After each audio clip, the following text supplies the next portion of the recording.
tapi di sini saya lebih fokuskan pada marketing digital. Jadi kita lebih fokus pada marketing digital yang menggunakan media sosial dan yang lainnya. Kan marketing itu banyak, bisa marketing secara personal antara toko dan toko, bisa ke tempatnya langsung. Tapi di sini saya akan menjelaskan tentang apa itu marketing digital. Sebelumnya saya akan menjelaskan apa sih marketing. Marketing adalah proses mengenalkan produk atau jasa agar diketahui oleh khalayak atau masyarakat. Contohnya nih, saya seorang marketing memang.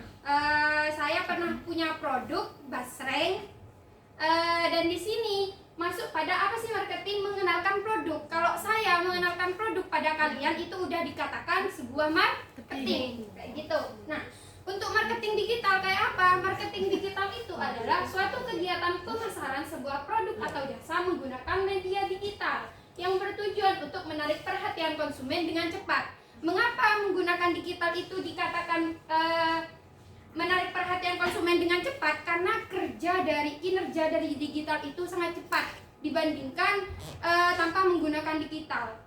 Sudah kita rasakan sendiri sekarang, kayak gimana ya, kalau kita belanja, antara belanja ke toko dengan belanja di digital atau belanja menggunakan media sosial itu apa ya, cara pembeliannya itu lebih cepat. Kita mengenal produk yang ada di digital dibanding di tokonya langsung kayak gitu. Bahkan sekalipun di tokonya itu lebih bahannya atau produknya itu lebih menarik, tapi kita lebih tertarik terhadap produk yang ada di marketing digital kayak gitu. Next. Nah, di sini saya mencantumkan beberapa jenis digital marketing. Yang pertama, sosial media marketing. Kita sebagai mahasiswa otomatis punya sosial media semua kan? Kayak WhatsApp, Instagram, Line, dan yang lainnya. Nah, di situ adalah masuk pada jenis digital marketing yang pertama yang akan saya jelaskan, yaitu sosial media marketing. Saya pernah melakukan marketing kayak gini, menggunakan marketing TikTok. Saya pernah menggunakan TikTok untuk berjualan. Saya juga pernah menggunakan Instagram dan juga menggunakan via WhatsApp. Itu pernah saya lakukan sejak semester 3 ke 4. Tapi setelah itu saya off karena memang lagi sibuk-sibuknya organisasi di kampus kayak gitu. Jadi saya berhentikan dulu untuk marketingnya, untuk jualan produk, lebih fokus pada perkuliahan kayak gitu. Nah, ini contohnya jenis digital marketing yang pertama. Salah satu teman kita juga melakukan digital kayak gini, penjualan marketing kayak gini, kayak Mbak Alfiah. Mbak Alfiah di sini juga menggunakan media sosial untuk berjualan. Contohnya di TikTok Shop ya Mbak Alfiah. Ya, Mbak Alfiah di sini menggunakan TikTok untuk berjualan seperti body care, skincare, fashion, dan yang lainnya. Jadi kalian bisa kunjungi link TikTok Shop dari Mbak Alfiah gitu. Next, yang kedua, ada email marketing. Kita semua pasti mempunyai email kan? Nah, di email itu kadang kita kedatangan notif dari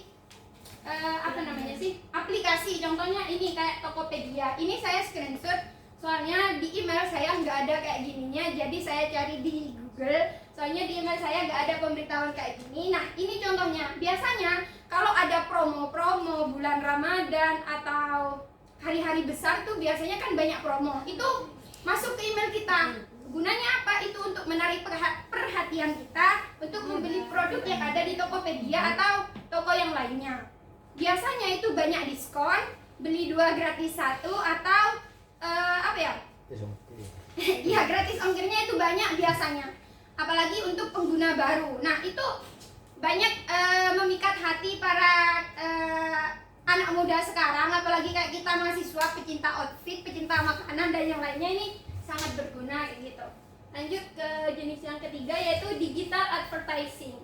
Digital advertising di sini biasanya masuk ke iklan. Biasanya kalau kita nonton TikTok atau nonton YouTube, biasanya tuh ada iklan kan? Entahlah iklan Garnier, entahlah iklan kayak gini nih, pinjaman. Nah, kita sering nih di TikToknya kita atau di websitenya kita tuh, sebelum kita ngelihat konten yang pengen kita lihat, itu ada iklan yang muncul. Nah, itu merupakan salah satu teknik digital marketing yang dilakukan oleh seseorang di media sosial. Gunanya apa? Untuk kita, untuk menarik perhatian kita untuk membeli barang atau jasa yang mereka sediakan. Kayak gini nih, pinjaman. Saya yakin banyak mahasiswa yang tergiur akan pinjaman online seperti Sopinjam, Aku Laku dan yang lainnya. Nah, itu apa? Karena mereka termakan pada ini, digital advertising. Itu udah banyak dampaknya. Apalagi teman-teman yang di sekitar saya itu, kamu dapat uang dari mana? Dari ini, Sopinjam. Dari mana? Aku Laku. Kok bisa tahu ini? Ya ini, karena efek dari digital advertising gitu. Next, content marketing. Nah, kita bisa lihat di sini ada Fadil Jaidi. Siapa yang nggak tahu Fadil Jaidi? Saya tahu. Tahu kan, anaknya Pak Muh yang keluarganya itu keluarga bahagia sejagat raya, yang semuanya pengen memiliki keluarga kayak Pak Muh dan Fadil Jaidi. Nah, dia adalah salah satu konten kreator yang melakukan marketing penjualan menggunakan media sosial, entah di TikTok, YouTube, dan yang lainnya. Saya merupakan salah satu fansnya Fadil Jaidi. Selain ngefans keharmonisan keluarganya, juga cara dia berjualan sangat excited, sangat gini. Contohnya kan ini cowok ya, dia pernah dikasih kalau orang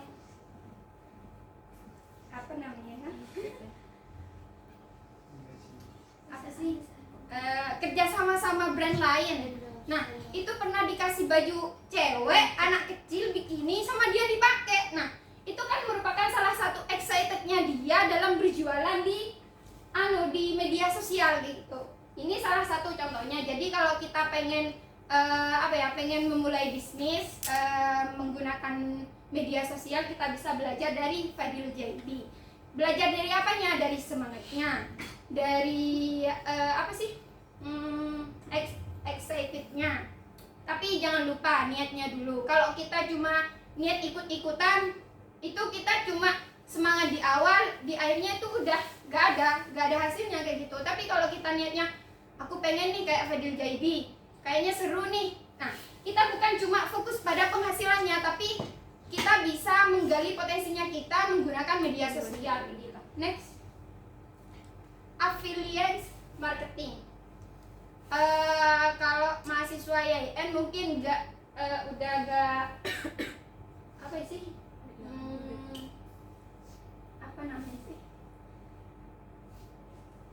gak jarang mendengar affiliate. Kayak salah satu teman kita, Mbak Alfi sama Mbak Nuri ini bukan Mbak Nuri, Mbak Intan kelas C kayak itu melakukan Shopee affiliate atau TikTok affiliate. Nah, di sini cara kerjanya affiliate itu kita tidak harus menyediakan produk, kita hanya mengambil produk dari orang lain, kita menjualkan produk orang lain, terus nanti kita mempromosikan produk tersebut. Contohnya nih, Mbak Alfi mengambil produk di saya punya produknya, Mbak Alfi ngambil produk di saya, terus dipromosikan. Nah, setelah dipromosikan, Mbak Alfi itu ketika produknya terjual, dia akan mendapatkan komisi dari saya. Nah, terus tuh berjalan. Semakin banyak produk yang terjual, semakin banyak komisi yang Mbak Alfi dapat. Lanjut. Nah, ada beberapa kelebihan untuk digital marketing. Yang pertama, hemat biaya. Kenapa dikatakan hemat biaya? Karena memang perbandingannya kalau anak muda sekarang lebih murah di TikTok Shop, lebih murah di Shopee dibandingkan di tokonya langsung. Padahal selisihnya itu antara 4.000 5.000 itu masih dikatakan mahalan di toko utama kayak gitu dibanding di TikTok Shop atau yang lainnya kayak gitu. Itu yang hemat biaya. Yang pertama, yang kedua juga itu kita uang bensin aman. Mungkin kita cuma bayar ongkir sekitar 3.000 sampai 5.000, atau kalau emang tokonya itu jauh sampai 10.000 dan yang lainnya gitu. Yang kedua, tidak terbatas waktu. Kenapa dikatakan tidak terbatas waktu? Karena di digital marketing di sini kita bisa memesan atau membeli produk kapan saja, di mana saja. anytime, anywhere. Terus jangkauan pasarnya lebih luas. Kenapa jangkauan pasarnya lebih luas? Karena kalau kita di toko utama kan tempatnya itu saja. Tapi kalau kita menggunakan digital marketing, kita bisa loncat dari satu toko ke toko yang lainnya. Bahkan produknya itu bermacam-macam di toko satu dan yang lainnya begitu. Yang kedua, yang terakhir, pemasaran lebih interaktif, cepat dan tepat. Gitu. Untuk kekurangannya, yang pertama tingginya persaingan. Digital marketing ini kekurangannya yaitu tingginya persaingan. Kenapa? Karena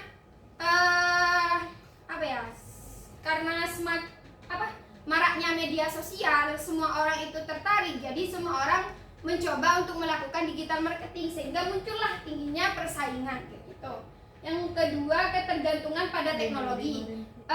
Dengan kita melakukan digital marketing yang awalnya kita berjualan hanya di toko, hanya di rumah dan yang lainnya, karena kita sudah mengenal apa itu media sosial, apa itu teknologi, sehingga kita belajar tentang teknologi, bagaimana pemasaran di teknologi, di media sosial dan yang lainnya, sehingga efeknya yaitu kita ketergantungan pada teknologi. Bangun tidur, kita cek HP, makan pegang HP, mau mandi atau ke kamar buang air besar kita bawa HP. Kenapa? Katanya alasannya bosen.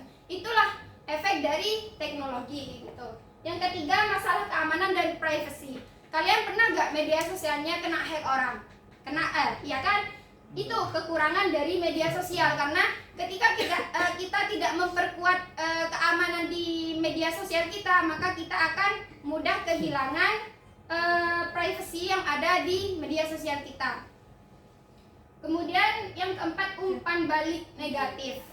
Kadang ketika kita melakukan penjualan di media sosial, kita akan mendapatkan umpan negatif. Contohnya kayak di Shopee itu kan ada tuh penilaian bintang 1 sampai bintang 5, terus komennya kayak gimana, terus harus mencantumkan video dan foto dan yang lainnya. Nah, itu kadang foto yang kita cantumkan di media sosialnya kita, di marketingnya kita tidak sesuai dengan barang yang asli yang kita sediakan. Nah, itu akan menjadi kekurangan dari marketingnya kita sendiri. Yang terakhir adalah mudah ditiru. Kenapa mudah ditiru? Karena di sini sudah banyak yang melakukan, banyak yang banyak yang melakukan digital marketing, sehingga kekurangannya itu mudah ditiru. Contohnya kayak sekarang, anggap lagi viral-viralnya baju apa ya? Korea.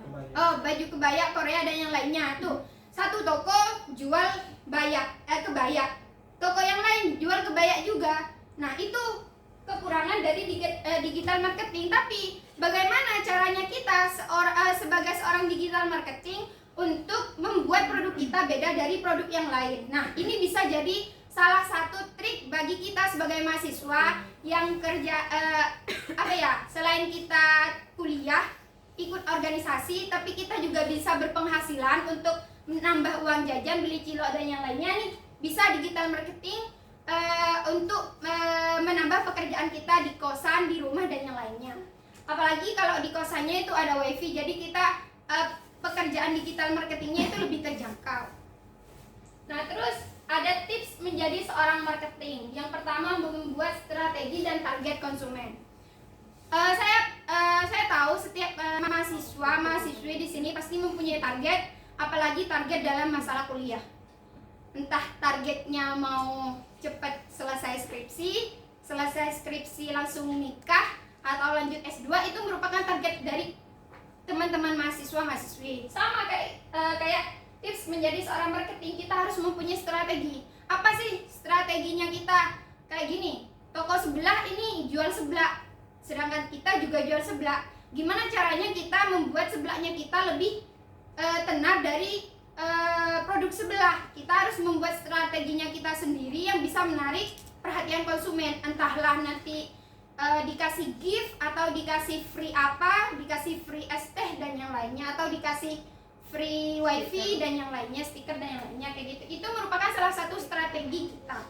Terus kita harus mempunyai target konsumen. Contohnya, dalam sebulan saya harus penjualan saya harus konsumennya harus mencapai 100. Jadi kalau konsumennya 100, penghasilannya segini. Jadi kita harus punya target. Kenapa? Kalau kita tidak punya target, maka strategi kita ke depan atau tujuan kita ke depan itu akan amburadul.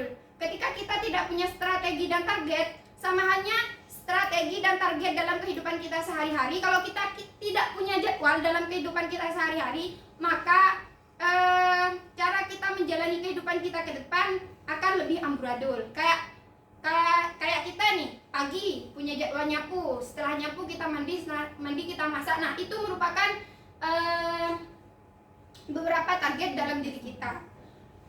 Terus yang kedua, menguasai tentang produk. Kalau kita tidak menguasai tentang produknya kita atau produk yang akan kita jual, jangan kita pasarkan. Kenapa? Itu akan menjadi salah satu celah menjadi kekurangan dari digital marketingnya kita. Tapi kalau kita udah menguasai produk dari sisi atas, bawah, kanan, dan kiri, maka sebanyak apapun konsumen bertanya kepada kita, kita akan bisa menjawab secara tepat kayak gitu. Yang ketiga, memahami perilaku konsumen. Setiap konsumen itu mempunyai perilaku yang berbeda-beda. Ada yang positif, ada yang lebih ke kanan, lebih ke kiri, condong ke atas, condong bawah, ada yang lainnya. Jadi kita harus memahami konsumen dari segala sisi. Kalau konsumennya lebih pasif, maka kita harus lebih aktif. Kayak gimana kak? Jadi enggak kak? Mau pilih warna apa kak? Kayak gitu. Jadi kita harus memahami perilaku konsumen. Kalau konsumennya pasif, kita ikut pasif, maka marketingnya kita itu bisa dikatakan gagal. Jadi kita harus memahami perilaku konsumen. Kalau dia mudah emosi, maka kita jangan mudah emosi juga, tahan emosi kayak gitu. Yang keempat, memperluas jaringan bisnis dan pertemanan. Untuk memperluas jaringan bisnis dan pertemanan ini merupakan salah satu strategi yang bisa membuat digital marketing kita bisa dikatakan sukses. Kalau kita mempunyai jejaring bisnis yang luas, mempunyai pertemanan yang banyak di mana-mana, itu bisa membantu digital marketing kita untuk lebih mudah gitu. Yang kelima, memperhatikan respon konsumen. Ini hampir sama dengan memahami perilaku konsumen dan juga memperhatikan respon konsumen. Kalau respon konsumennya kayak gimana? Positif. Nah, di Shopee itu kan ada bintang 1, bintang 2, bintang 3 dan bintang seterusnya. Terus ada komennya dari konsumen. Nah, di bawahnya itu juga ada tanggapan dari kita sebagai penjual. Nah, itu tanggepin. Kalau bisa kita tanggepin itu bisa menjadi salah satu nilai positif ke konsumen. Kayak gitu. Terus yang terakhir, optimis dan pantang menyerah. Kalau kita punya sifat optimis dan pantang menyerah, insya Allah kita bisa menjadi seorang marketing kayak gitu. Kalau cuman kita ya jualan sekarang nggak laku, cuma kita jualan 10 produk, terus lakunya 3. Oh ya Allah, kok lakunya cuma 3? Mungkin aku berhenti aja nih jadi marketing. Jadi ngejual produk ini. Nah, itu nggak boleh dilakuin. Soalnya belum tentu yang sekarang kejual 3 produk, besoknya kejual 3 produk lagi. Mungkin bisa lebih dari 3 produk. Jadi kita harus punya sifat optimis dan pantang menyerah. Apalagi kita sebagai mahasiswa, kan kebanyakan nih kita kayak saya kan demam panggung, aslinya demam panggung. Kalau saya nggak optimis dan percaya diri berbicara di depan, nggak bakal saya bisa nerangin ngejelasin apa marketing digital gitu. Jadi kita harus punya sifat optimis dan pantang menyerah. Setiap manusia itu punya kemampuan masing-masing dan di tingkat masing-masing. Tidak ada yang rendah, tidak ada yang tinggi, hanya penilaian kita sendiri. Kalau kita merasa kita mampu, ya udah kita mampu. Kalau kita merasa tidak mampu, ya udah ayo kita coba. Next. Hal pendukung dalam digital marketing. Yang pertama, produk. Yang kedua, harga. Ketiga, promosi. Keempat, tempat. Kelima, orang atau tim, proses, dan bukti fisik. Semua di sini diperlukan dalam digital marketing. Kalau kita sebagai pemula, mungkin ya penjual pemula kayak hanya ngejual di TikTok Shop dan yang lainnya, mungkin a team tidak terlalu penting, tapi ketika penjualan atau marketing kita semakin luas, a team di sini sangat penting dalam sebuah marketing, karena tanpa tim kita akan kerempongan sendiri gitu. Lanjut. Ya, ini ada using note yang saya buat sendiri, mohon maaf kalau berantakan. Nah di sini ada rangkuman dari materi yang di atas. Digital marketing itu ada analisis, sosial media, audiens, konten, viral, research, dan network. Dimana dalam digital marketing kita harus kita menganalisis, harus mengenal konsumen. Apakah produk kita bisa dikenal konsumen seberapa banyak? Jadi kita harus target konsumen. Terus kita harus memanfaatkan sosial media yang kita punya. Kemudian konten. Kita tuh kalau sekarang kan lagi viral-viralnya marak-maraknya ada produk baru dibuat konten, ada hal baru dibuat konten. Nah, itu kita sebagai content creator atau digital marketing, kita tidak boleh ketinggalan hal-hal yang viral. Kita harus update kayak gitu. Next. Ya. Ini sama kan dijelaskan pakai 5W+1H ya. Ya, ini rangkuman dari materi yang atas. Digital marketing itu pemasaran digital. Terus apa sih yang dijual di pemasaran digital? Ada barang, ada jasa kayak gitu. Terus kapan kita bisa melakukan digital marketing? Tidak terbatas waktu, anywhere, anytime gitu. Terus where kita melakukannya itu di mana? Menggunakan apa? Menggunakan media sosial, elektronik, dan yang lainnya kayak gitu. Siapa targetnya kita adalah konsumen. Terus why? Kenapa kita harus menggunakan digital marketing? Kenapa kita harus belajar tentang digital marketing, apalagi kita sebagai mahasiswa? Mungkin kita tidak punya kerjaan, bisa dibuat kerjaan sampingan. Yang pertama, dunia semakin maju, globalisasi semakin melebar, dan media sosial semakin menggebu-gebu di sekitar kita kayak gitu. Apa-apa semuanya menggunakan media sosial. Yang kedua, elektronik semakin canggih. Ya, yang ketiga, masyarakat inspiratif. Yang keempat, keuntungan tinggi. Masyarakat inspiratif, kita termasuk salah satu masyarakat inspiratif karena kita bisa memanfaatkan media sosialnya kita, bisa digunakan jualan, bisa digunakan konten, bisa digunakan mengajar, dan yang lainnya kayak gitu. Nah, terus siapa sih yang bisa menggunakan atau melakukan digital marketing? Yaitu siapapun bisa untuk melakukan digital marketing. Jadi kita harus punya rasa optimis dan percaya diri. Kalau kita niatnya pengen mau melakukan digital marketing, kalian bisa melakukan beberapa teknik yang sudah saya jelaskan tadi dengan menggunakan beberapa tips yang sudah saya jelaskan. Semoga bermanfaat. Terima kasih. Wassalamualaikum warahmatullahi wabarakatuh.